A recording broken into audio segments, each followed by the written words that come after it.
Bismillahirrahmanirrahim. Assalamualaikum warahmatullahi wabarakatuh.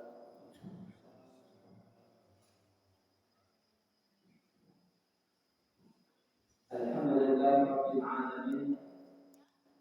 Wal 'aqibatu lil muttaqin wa la 'udwana illa 'alal zalimin. Wassalatu wassalamu ala asyrafil anbiya'i wal mursalin nabiyyina Muhammadin wa ala alihi wa sahbihi ajma'in. يقول الله تبارك وتعالى في القرآن الكريم: أعوذ بالله من الشيطان الرجيم. بسم الله الرحمن الرحيم. يا أيها الذين آمنوا اتقوا الله حق تقاته ولا تموتن إلا وأنتم مسلمون. وقال أيضا في آية أخرى: يا أيها الذين آمنوا اتقوا الله وقولوا قولا سديدا يصلح لكم أعمالكم ويغفر لكم ذنوبكم ومن يطع الله ورسوله فقد فاز فوزا عظيما. وبعد فإن أصدق الحديث كتاب الله وخير الهدي هدي محمد صلى الله عليه وسلم وشر الأمور محدثاتها وكل محدثة بدعة وكل بدعة ضلالة وكل ضلالة في النار.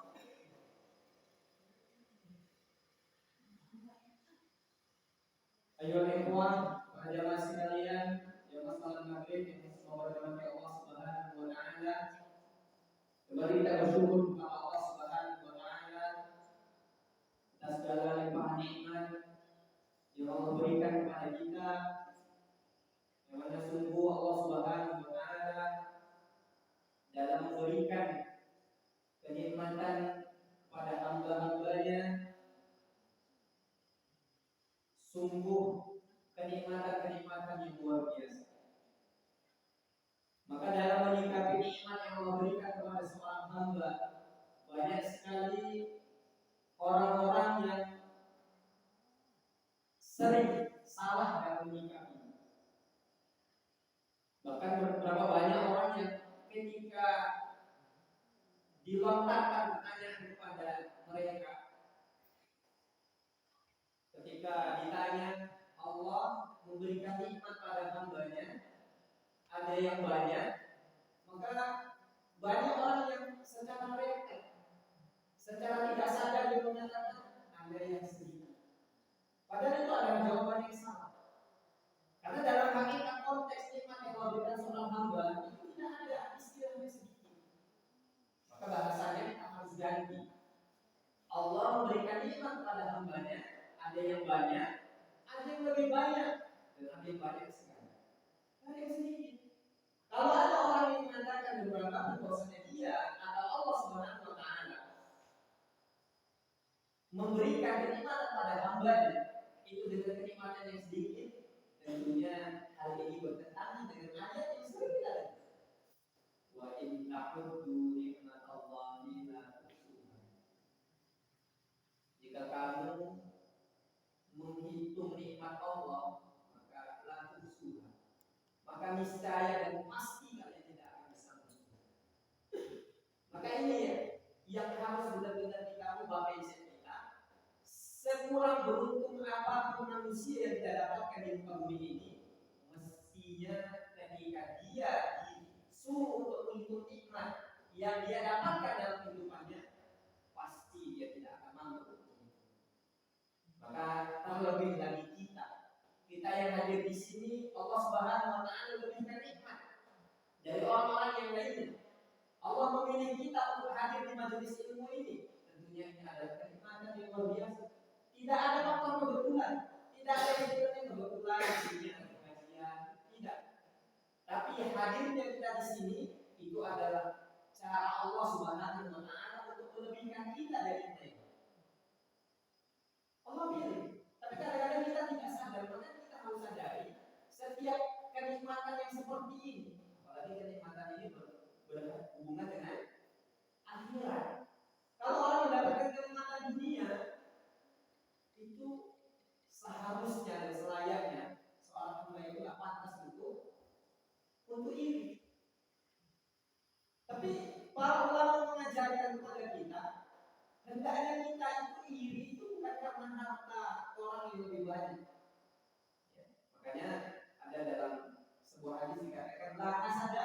illa bisnatain. Tidak, kita itu tidak boleh hasad. Hasad itu kan dengki. Dengki. Maka dalam hadis itu dengki ini termasuk dosa atau perbuatan yang bisa menghapuskan dan memakan pahala. Ngeri dengki. Tapi ada dengki yang dibolehkan. Ya, hasad yang dibolehkan. Apa itu? Hasadnya seseorang ketika melihat ada orang yang dia mendapatkan ilmu, kemudian dia amalkan dan dia sebarkan ilmu. Maka hasad dengan orang yang seperti itu tidak boleh. Kemudian yang kedua, hasad yang kedua adalah ketika ada orang yang diberikan harta, kemudian harta itu dia gunakan untuk di jalan Allah Subhanahu. Maka pantas kita iri dengan yang seperti ini. Tapi kalau orang baru beli mobil baru kemudian kita hasad dan mengharapkan nikmat itu hilang, ya begitu adanya hasad yang tercela.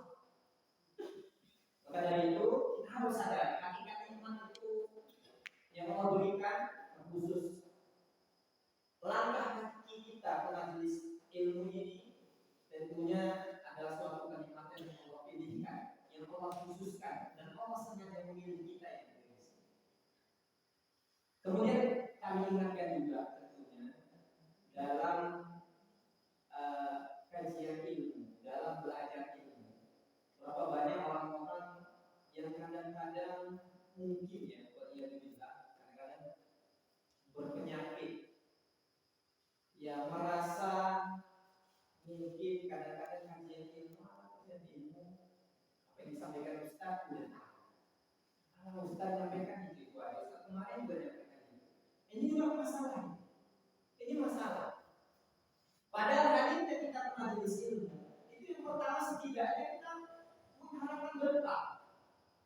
Ini saya ingatkan biar supaya kita itu kalau datang ke majelis ilmu itu kemudian ada ustaz yang menyampaikan masalah yang pernah kita tahu, jangan kita anggap bahwasanya anak sudah tahu. Karena hakikat ilmu itu bukan hanya sekedar kita sudah tahu. Berapa banyak orang-orang yang kalau ditanya ya secara detail, bapak sudah tahu hukumnya ini, bapak sudah tahu hukumnya ini, bapak sudah tahu fadilahnya sholat ini, bapak sudah tahu fadilah ini, bapak sudah tahu fadilah ini, mungkin tahu sudah. Tapi sudahkah ilmu itu benar-benar sampai ke dada sehingga menghasilkan ya amalan-amalan yang real dan nyata? Karena kalau sekedar tahu itu sudah semua dan tahu. Hukum ini sudah tahu kita. Tapi sudahkah itu benar-benar kita aplikasikan dalam kehidupan kita? Sehingga itulah hakikat manusia yang sering ya, kalau asal pengambilan bahasa Arab manusia itu kan asalnya dari insan. Insan itu ya nasia yang sah, orang yang lupa, orang yang banyak lupa, nas. Ya. Hakikat ini adalah hakikat yang setidaknya kalau kita hadir di majelis ilmu itu, ya mungkin bisa jadi kita diingatkan. Ya, kita diingatkan dengan apa yang disampaikan oleh Pak Ustaz dan lain sebagainya. Makanya yang pertama setidaknya kita mengharapkan berkah. Berkah dari sahabat dari Allah Subhanahu wa taala. Karena tentunya kita yang berkumpul di sini, Allah Subhanahu wa taala telah menjanjikan. Ya, hadisnya apa? Majtama'a qaumun fi baitin min buyutillah. Yasluna kitab Allah ta'ala wa yatadarusuna bainahum illa nazalat 'alaihim sakinah. Wa ghasyiyatuhum rahmah. Wa hafathumul malaikah wa dzakarahumullah fi man indah. Ada empat kemuliaan setidaknya orang yang hadir di majelis ilmu dan zikir seperti ini. Rasulullah mengatakan dalam hadis yang sahih, tidaklah suatu kaum, suatu kelompok manusia berkumpul fi baitin buyutillah dari salah satu dari rumah Allah. Yadkuruna kitab Allah yatadarusuna bainahum. Yang mana di dalam halaqah, di dalam pengajian itu disebutkan ayat-ayat Allah, disebutkan ayat-ayat Al-Qur'an. Wa yatadarusuna bainahum, dan saling mempelajari tentang hakikat dan ilmu isi dari Al-Quran tersebut. Maka Allah menjadikan dan melalui lisan Rasulullah ini illa nazalat 'alaihim sakinah. Maka niscaya Allah akan memberikan ketenangan, sakinah. Sakinah ini adalah sesuatu ketenangan yang mana hakikat ketenangan ini bukan ketika seseorang orang itu sukunya segalanya, punya duit banyak, itu kan enggak. Kan berapa banyak orang-orang yang semakin banyak dia punya duitnya semakin gak tenang. Jadi ketenangan hakikat ketenangan itu bukan dari materi tapi dari hati. Tenang, sakit. Itu dijanjikan oleh Allah Subhanahu wa taala. Wa ghasyiyahumur rahmah, dan Allah akan meliputi dengan rahmat. Rahmat. Masyaallah. Rahmat itu adalah sesuatu yang memang sangat kita butuhkan dalam kehidupan kita. Wa hafatumul malaikah, dan malaikat Allah Subhanahu wa taala itu senantiasa menaungi artinya apa? Memberikan suatu penjagaan dan perlindungan. Dan yang keempat disebutkan wadzakarakumullahu fi man indah. Dan Allah Subhanahu wa taala itu menyebut-nyebut orang-orang yang senantiasa hadir di majelis ilmu, majelis zikir seperti ini, dan Allah membangga-banggakannya. Fi man indah siapa? Di hadapan para malaikat. Para malaikat yang ada di atas sana itu kita disebutkan, dipuji-puji oleh Allah Subhanahu wa taala. Jadi nggak ada istilah rugi apa itu aja Allah. Kayak yang udah tahu, yang bilang yang sampai ini ya terkena. Ini berapa banyak penyakit orang-orang yang seperti ini. Padahal ketika ditanya oleh dia, sudahkah ilmu yang dia ketahui itu benar-benar diamalkan? Belum bisa semuanya. Tapi itu adalah bagian dari cara setan sebenarnya untuk dibilang seperti kita senantiasa diberikan perlindungan oleh Allah Subhanahu wa taala. Dan tidak lupa salam kepada Rasulullah SAW serta keluarga sahabat Muhammad yang istiqomah dalam hidup senantiasa dari kiamat. Dan para jemaah sekalian, semoga rahmat Allah Subhanahu wa taala, pada malam hari ini kembali saya diamanahkan kemarin sebenarnya biasa kabari saya setiap pekan atau malam Kamis ketiga kemarin. Kedua. Tapi beliau menghubungi kemarin, ya dilanjut aja dulu nanti sembari beliau nyari ya, materi yang lain. Mudah-mudahan ya minggu kemarin minggu ini saya tidak menjadi suatu kebosanan sebenarnya, mudah-mudahan tidak. Dan tentunya yang kita kaji adalah Allah. Kemarin kita sudah membahas tentang ayat pertama dalam surat Al-Fatihah, yaitu tentang Bismillahirrahmanirrahim. Yang mana di sini adalah suatu kalimat yang istimewa, yang mana Rasulullah SAW dalam hadisnya kemarin senantiasa menganjurkan kita untuk mengucapkan kalimat ini dan memulai dengan kalimat ini dalam setiap perbuatan kita atau dalam setiap kegiatan kita. Dalam hadisnya kemarin, kullu mri'in bi'ilmihi wa basmalah Allah. Di sini diriwayatkan beberapa ulama yang masyhur, di antaranya Imam Tirmidzi meriwayatkan hadis ini, setiap sesuatu yang memiliki suatu bobot dan sesuatu yang penting dalam kehidupan, la yudawu basmalah, tapi dia tidak dimulai dengan bismillah atau bismillahirrahmanirrahim, bahwa maka akan terputus. Riwayat yang lain bahwa abtar atau abtar, maksud di sini para ulama menjelaskan yaitu terputus berkah. Kemudian dilanjutkan ayat yang kedua, yaitu Alhamdulillahirabbil alamin. Alhamdulillahirabbil alamin. Sekali lagi di dalam surat Al-Fatihah ini ada isyarat sebenarnya, sebagaimana yang saya sampaikan kemarin, bahwasanya di sini ada isyarat di awal-awal ayat ini. Sebenarnya Alhamdulillahirabbil alamin intinya di sini adalah doa. Yang mana para ulama menjelaskan ini ada sesuatu yang tersirat dari Allah Subhanahu wa taala melalui ummul kitab ini, melalui surat Al-Fatihah ini, bahwasanya Allah mengajarkan kita untuk Dalam berdoa itu tidak langsung kita meminta, to the point gitu. Artinya di sini disebutkan dengan awalnya yaitu Bismillah. Segala sesuatu dimulai dengan nama Allah. Bismillah. Dengan nama Allah. Bukan nama Allah yang sembarangan, yaitu apa?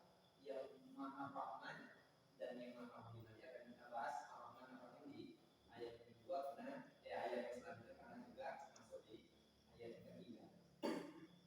Maka di sini kemudian Allah menyebutkan Alhamdulillah. Segala puji hanya milik Allah Subhanahu wa taala. Hakikat pujian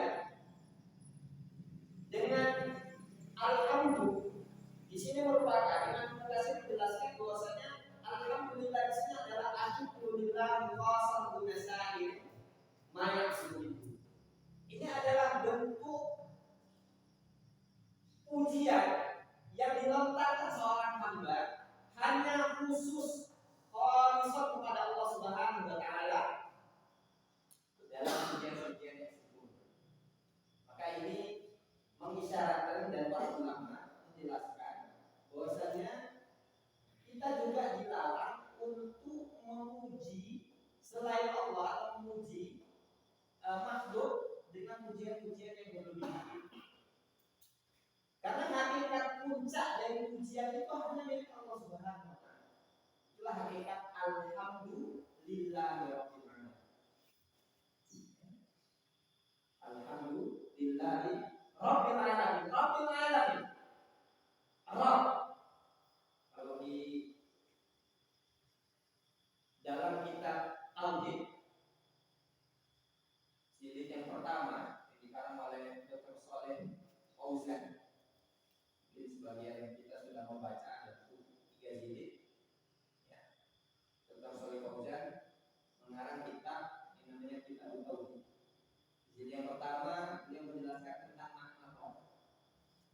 Rabb itu asal katanya dari Rabb ya. Rabb ini sebenarnya dia bukan diartikan Tuhan sebenarnya.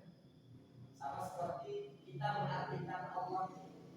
Kalau diartikan dengan Tuhan itu kurang cocok.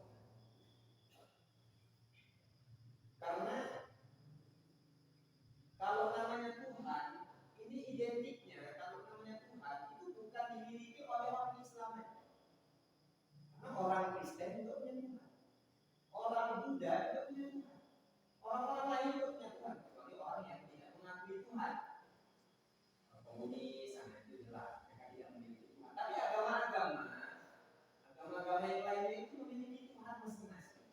Makanya ketika misalnya kita terjemahkan Alhamdulillahirabbil alamin, segala puji bagi Allah, Tuhan semesta alam. Sebenarnya Tuhan itu menurut para ulama itu tidak pantas. Karena Rabb di sini dia bukan hanya sekedar Tuhan. Dan terjemahan Tuhan ini ya banyak para ulama yang mempermasalahkan. Maka kalau yang lebih selamat ya sudah kita artikan Rabb semesta alam. Rabb ini mengatur bisa dimaknai dia adalah zat yang mengatur segala sesuatu. Rabb bayaru. Makanya ada istilah dalam PKS atau ya kita yang ikut halakoh misalnya, itu namanya murabbi. Murabbi itu bukan hanya sekedar mengajar.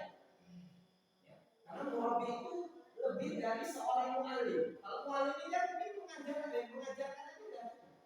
Tapi namanya murabbi itu dia sampai akhlaknya, sampai tingkah lakunya sehari-hari itu diatur, diarahkan itu namanya murabbi. Lebih dari seorang muallim. Kalau namanya muallim itu Allah itu mengajarkan kok. Habis itu kan. Makanya kayak di pesantren, orang di pesantren itu sebenarnya bukan namanya muallim, tapi sebenarnya lebih cocoknya adalah murabbi. Karena murabbi itu dia lebih spesifik lah. Karena dia mengatur segalanya, diatur anak-anak itu dari bangun tidur sampai tidur Dan Allah Subhanahu wa taala, Rabbul Alam, Rabb semesta alam, semua alam itu Allah Subhanahu wa taala yang mengatur. Karena kita kalau, dan ini juga tentunya merupakan bantahan bagi orang-orang ateis atau orang-orang yang tidak percaya bahwasanya segala sesuatu yang ada di sini itu ada dengan sendiri. Orang yang percaya Tuhan itu kayak gitu. Tuhan itu nggak ada. Dengan akal, mereka dengan akal. Mana coba? Kalau memang Tuhan itu ada mana? Sampai kemarin itu ada yang nantang Tuhan. Oh dia bilang, tokoh. Dan intinya sih ada. Biasanya orang yang kayak gitu nantang. Coba tunjukkan Tuhan orang Islam itu mana? Maka kita sebagai hamba Allah Subhanahu wa taala yang meyakini Tuhan, yang meyakini Allah Subhanahu wa taala sebagai Rabb kita.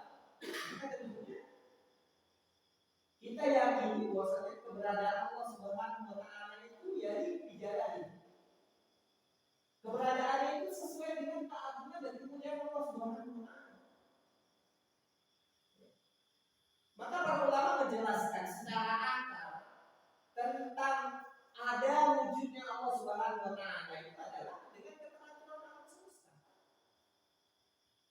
Pasti ada roh, pasti ada ilah. Allah Subhanahu wa taala yang mengatur segala.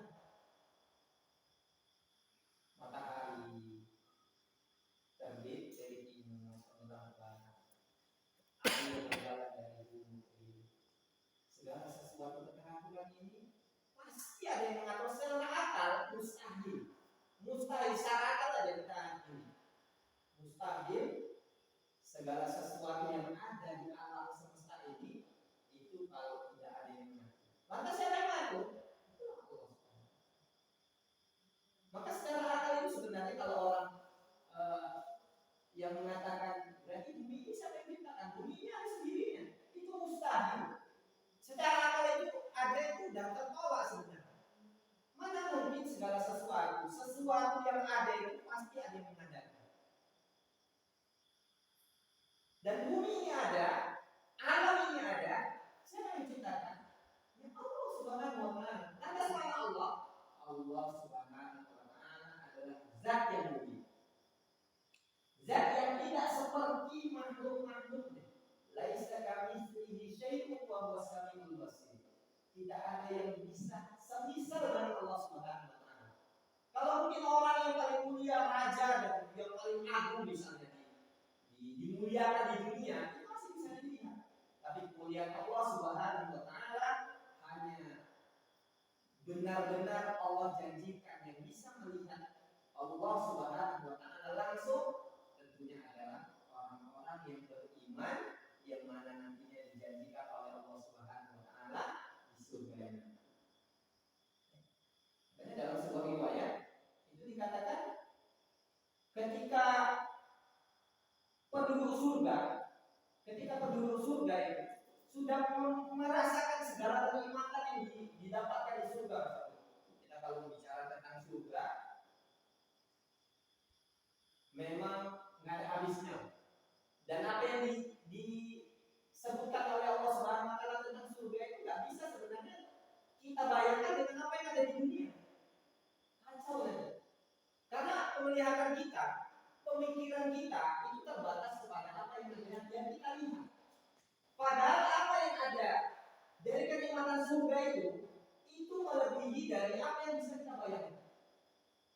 Kayak bidadari ya, simpelnya bidadari surga. Allah menjadikan salah satu kenikmatan di surga itu adalah bidadari surga.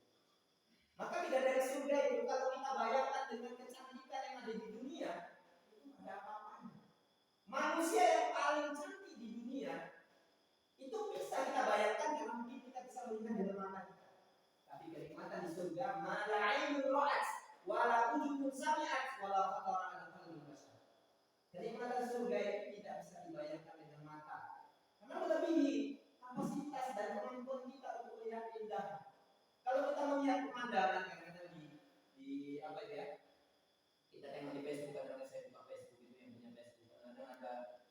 ketika ayat Al-Quran kemudian pemandangan cantik gitu.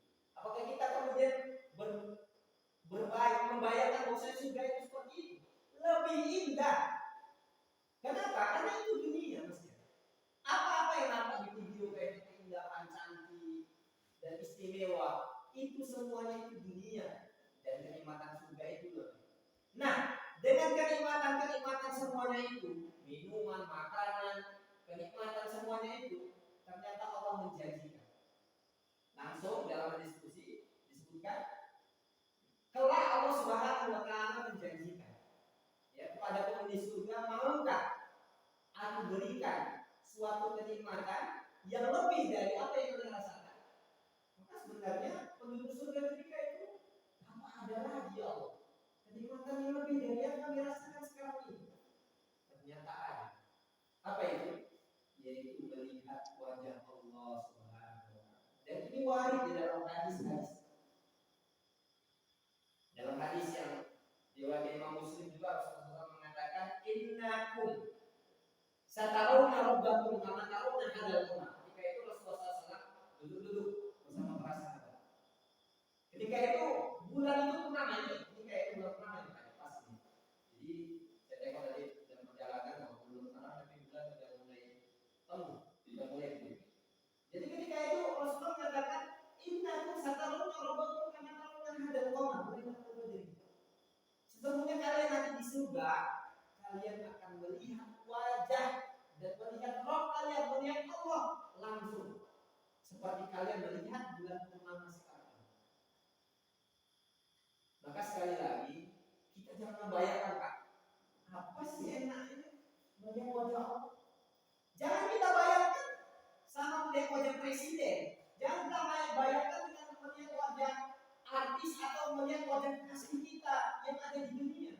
Tidak sama ini. Maka cara mengimani hadis-hadis yang seperti ini itu bukan dengan bayangan kita, bukan dengan pemikiran, tapi dengan hati kita. Ini adalah janji Allah Subhanahu wa taala. Berarti kita yakini seperti apa? Kenikmatan surga yang istimewa tadi, ternyata itu belum ada apa-apanya dibandingkan dengan kenikmatan yang lebih besar. Apa itu? Melihat wajah Allah secara langsung. Dan kapan itu hanya diberikan kesempatan di surga. Ini apa? Ini adalah bentuk kemuliaan Allah Subhanahu wa taala. Ini harus kita paham. Ini adalah bagian dari tauhid dan keyakinan kita kepada Allah Subhanahu wa taala. Sehingga kita tidak melepaskan angan-angan dan melepaskan pikiran kita tanpa dibimbing dengan dalil. Berapa banyak orang-orang yang sesat karena ini lagi pemikirannya itu dilepas, diumbar kalau lembu itu. Karena pemikiran kita ini kalau kita diikat dan dipelihara dengan dalil-dalil, ini dia.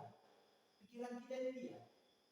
Makanya banyak orang yang sesat itu diberikan syubhat, tidak ada fondasi dalam ilmunya, mengikutnya. Sesat jadi.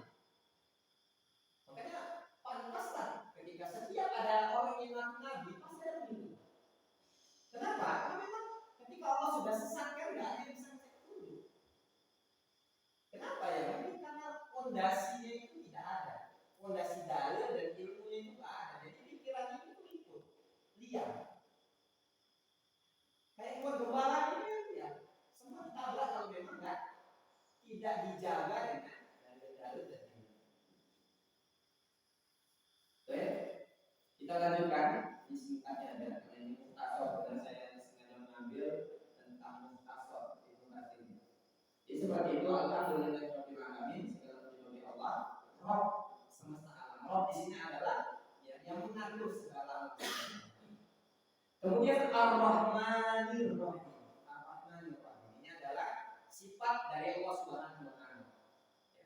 Dan ini para ulama menjelaskan Allah kemudian yang Maha Rahman dan yang Maha Rahim, yang Maha Pengasih dan Maha Penyayang. Para ulama menjelaskan apa beda Ar-Rahman sama Ar-Rahim. Dua-duanya asalnya dari Rahman. Rahim yang Maha. Tapi kalau Ar-Rahman ini adalah bentuk sayang Allah Subhanahu wa taala, bentuk kasih Allah Subhanahu wa taala yang umum untuk segalanya, untuk semua makhluk, untuk semua manusia termasuk di dalamnya Allah mengatakan termasuk orang kafir. Jadi bentuk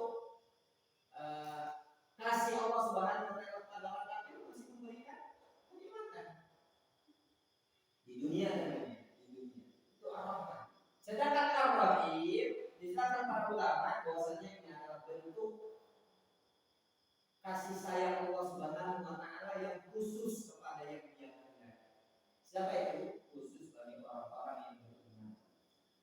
Makanya Ar-Rahman itu umum, bentuknya itu umum.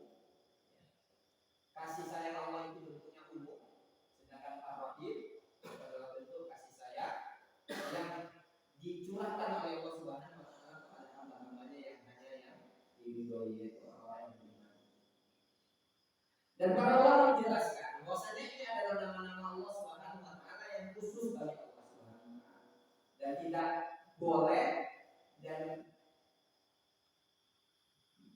manusia atau seorang hamba menggunakan nama-nama seperti ini karena ini nama-nama khusus. Ini sebagian ya nama-nama Allah yang disebutkan itu ada 99 dan semuanya itu adalah khususan bagi Allah Subhanahu wa taala. Allah, Ar-Rahman, Ar-Rahim, Al-Malik, Al-Qudus, semuanya itu sampai 99 itu adalah nama-nama yang khusus hanya untuk Allah Subhanahu wa taala. Dan para ulama menjelaskan haram hukumnya ketika seseorang itu menamai anaknya dengan nama Allah. Haram. Atau Ar-Rahman, atau Ar-Rahim, atau Al-Malik. Lantas gimana kalau namanya itu misalnya Abdullah dipanggil Lam, masalah. Atau Abdul Malik dipanggil Malik, sama. Jangan Al-Malik, karena alif lam, makanya ini pentingnya kita paham bahasa Arab juga. Alif lam di situ itu menunjukkan ya kekhususan bagi Allah Subhanahu wa taala. Alif lam namanya ma'rifah. Ya, sesuatu yang menjadi kekhususan untuk Allah Subhanahu wa taala. Bahkan kita dalam menerjemahkannya pun bukan kalau Ar-Rahman atau dia kita biasanya memberikan istilah dalam penerjemahan itu yang maha pengasih, yang maha penyayang, yang maha mulia, yang maha perkasa. Itu dari alif lam itu tadi. Jadi menjadi khususan bagi Allah Subhanahu wa taala. Jadi kalau kita kasih nama anak kita misalnya Abdul Rahman, kita panggil Rahman, itu enggak masalah. Ya, asalkan jangan dipanggil Ar-Rahman, jadi Ar-Rahman. Karena alif lam di situ itu adalah tanda dan menjadi khususan untuk Allah Subhanahu wa taala. Kemudian di ayat yang keempat Maliki Yaumiddin. Maliki Yaumiddin. Maliki Yaumiddin di sini para ulama ahli baca Al-Qur'an ini ada yang membacanya dengan pendek, ada yang membacanya dengan panjang. Maka kita kalau qiraah yang memang masyhur itu memang kita panjangkan. Maliki Yaumiddin.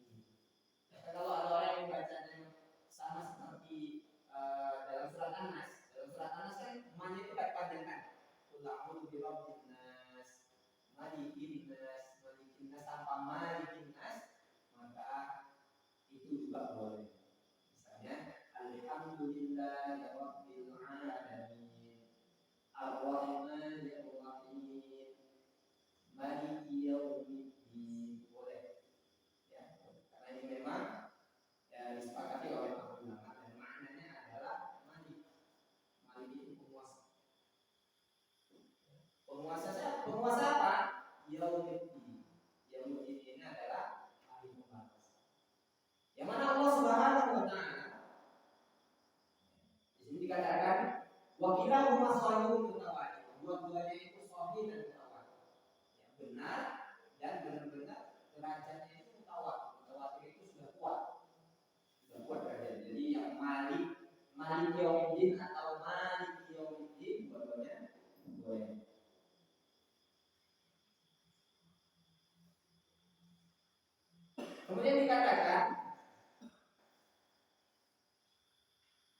Wa tahsisul mulki biyaumiddin la yakfihi amma ada li'annahu qad taqaddama al-iqrar bi annahu rabbul alamin. Jadi taksis pengkhususan bahwasanya hanya Allah Subhanahu wa taala yang memiliki hak dan memiliki kekuasaan terhadap hari pembalasan. Ini adalah bentuk kekhususan bagi Allah Subhanahu wa taala. Karena yang namanya hari perhitungan dan pembalasan nanti di hari kiamat, artinya yaumiddin ini kan hari kiamat sebenarnya. Itu adalah hak Allah Subhanahu wa taala. Maka kalau kita bahas tentang iman di hari akhir, kalau kita bahas tentang tauhid, iman kepada hari akhir itu panjang sebenarnya. Ya.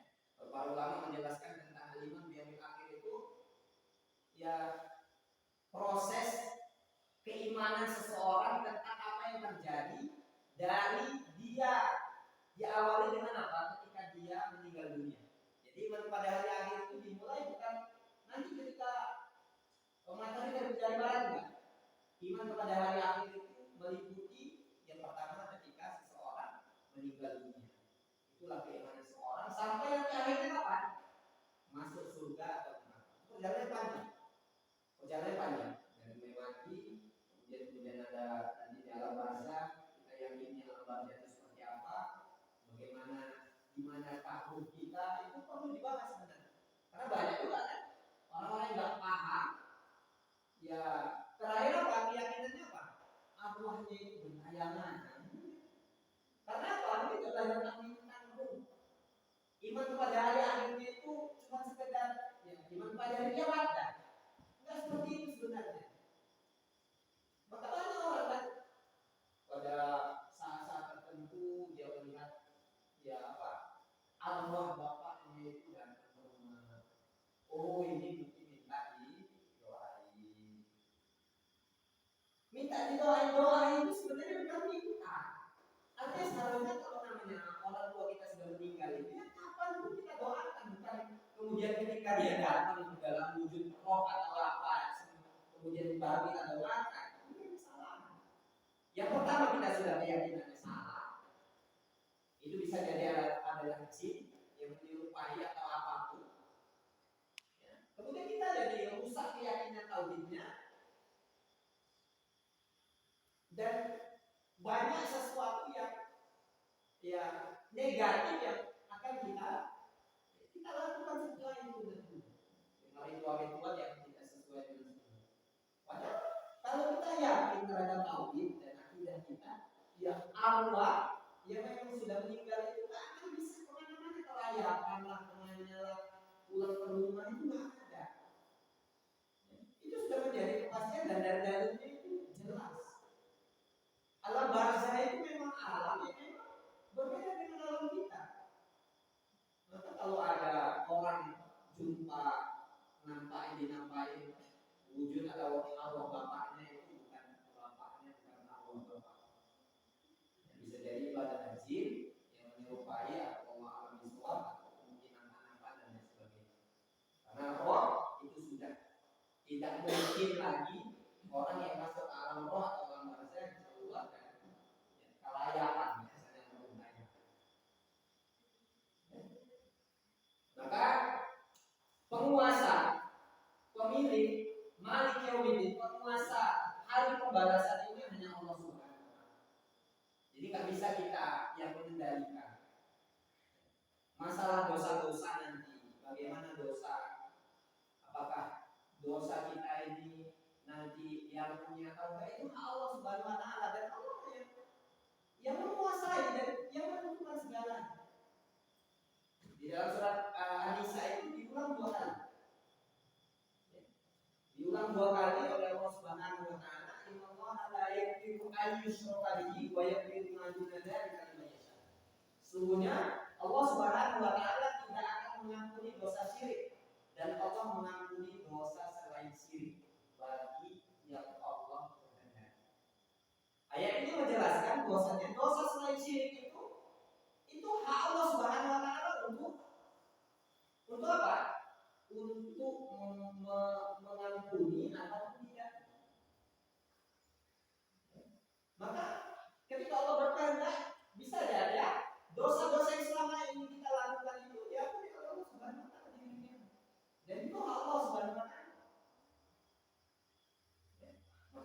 ini juga mengisyaratkan kita kalau melihat orang berdosa itu jangan kemudian kita anggap dia neraka.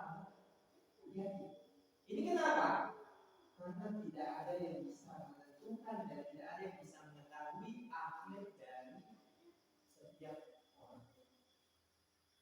Bahkan orang kafir, selama dia masih hidup ya, kita tak boleh melaknat kemudian dia ahli neraka. Karena kita tak tahu akhir hidupnya, bisa jadi dia taubat. Maksudnya misalnya siapa yang kita kadang-kadang geram di sana. Geram boleh, tapi ketika kita tetapkan masalah neraka dan surga ini, Allah Subhanahu wa taala mungkin. Ya. Maka kita segeram-geramnya lima orang atau orang kafir misalnya, kita nggak boleh selamanya masih hidup. Nggak boleh menetapkan dia ahli neraka.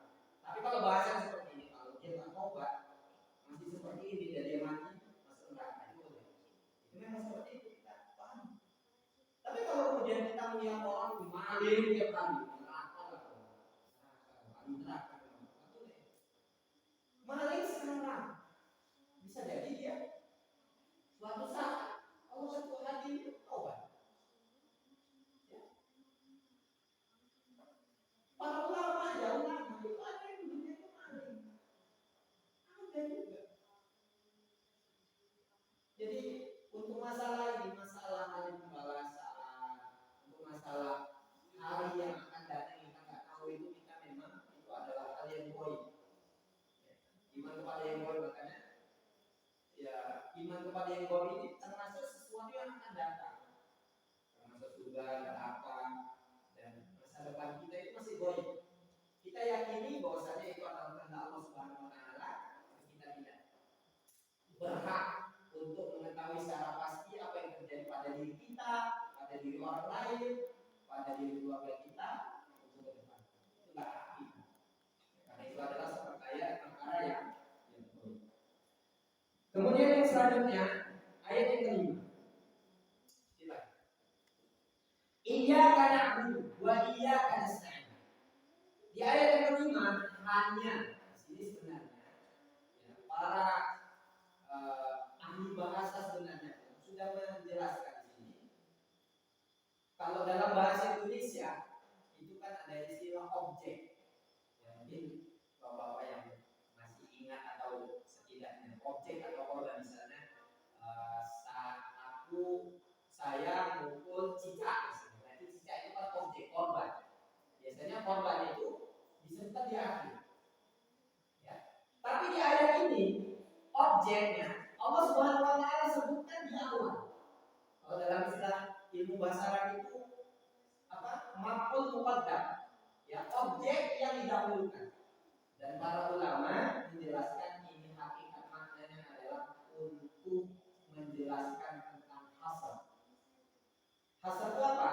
Hanya pengkhususan, hanya pembatasan. Artinya apa?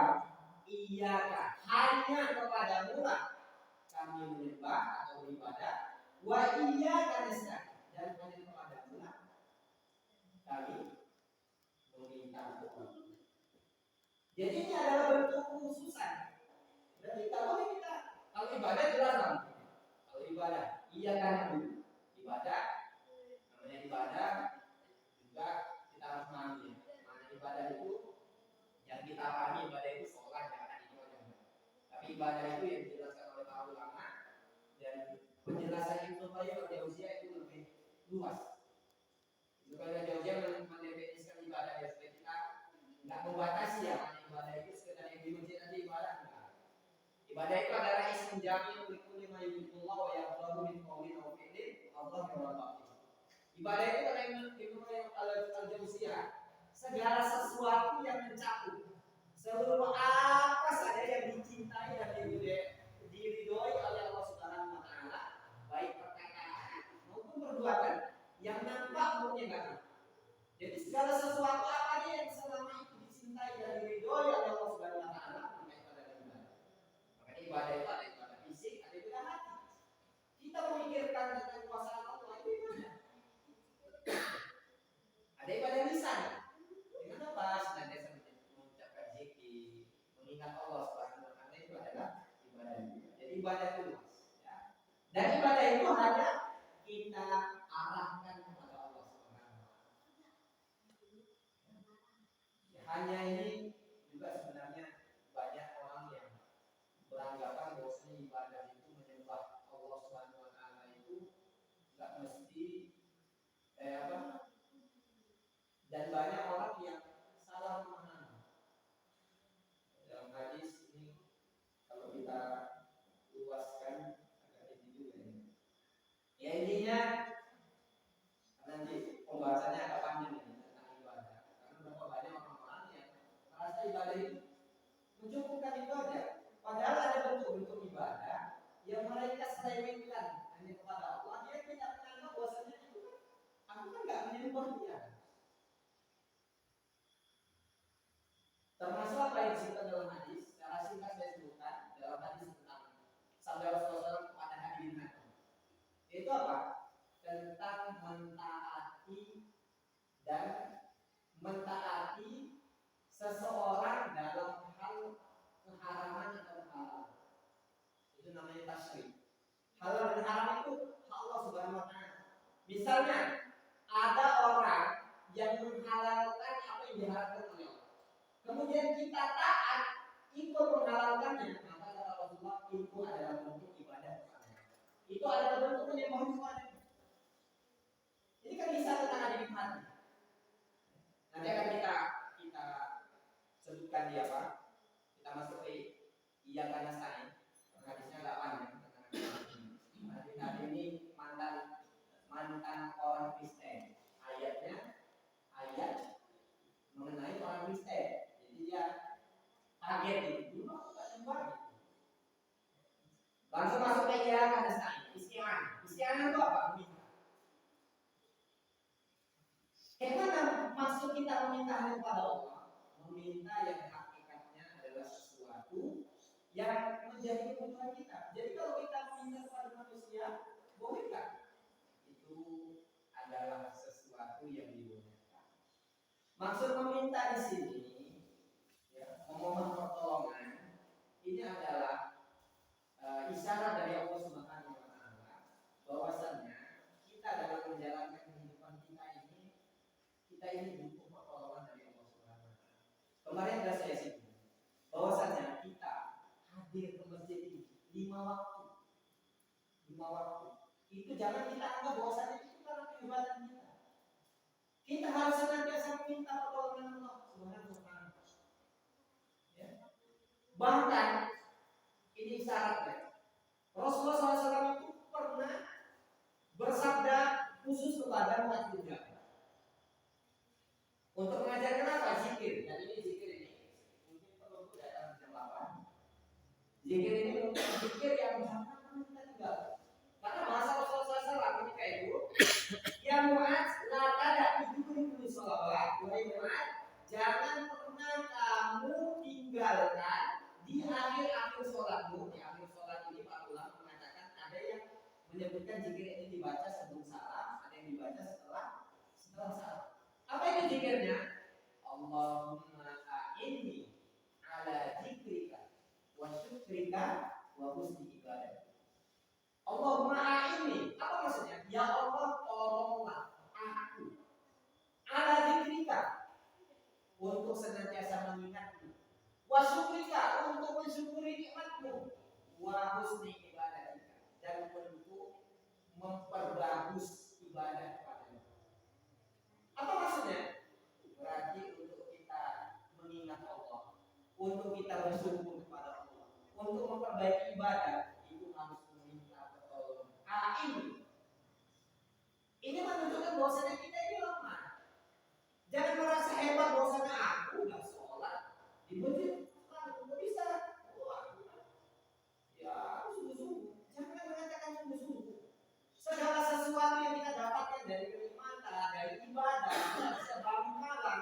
Itu kenapa? Karena pertolongan dari Allah Subhanahu wa taala. Bukan karena kehebatan kita, wallahu. Jangan merasa hebat. Jangan merasa kita ya karena kita ini soleh kemudian kita bisa bangun malam. Semuanya itu karena Allah dalam menolong kita dan memudahkan kita. Jadi inilah hakikat dari iyyaka nasta'in. Hanya kepada Allah kita memohon. hidayah yang disebutkan oleh Allah dalam ayat yang sebelumnya. Itu saja. Kira orang ya telat-telat kali adanya. Allah alam bisawab.